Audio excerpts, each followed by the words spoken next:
Assalamualaikum warahmatullahi wabarakatuh. Sampurasun. Baik wargi, hari ini saya sedang berada di Padepokan Seni Mayang Sunda. Dan pada sore hari ini sedang berlangsung kegiatan latihan rutin. Dan kali ini ada dari Sanggar Tari Jaipong Sunda Pratama.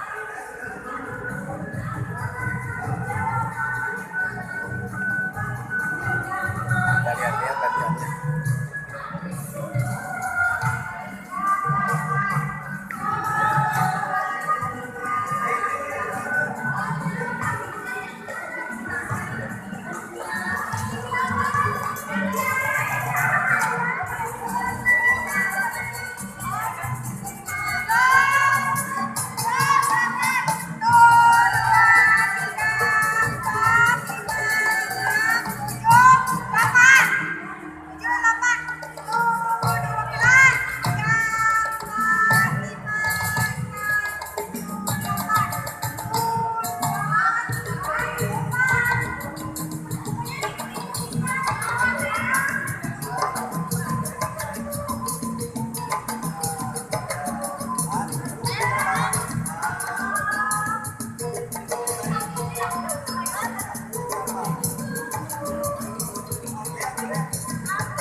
Bagi wargi yang mau ikut gabung latihan boleh datang ke Padepokan Seni Mayang Sunda, Jalan Peta nomor 209 Bandung.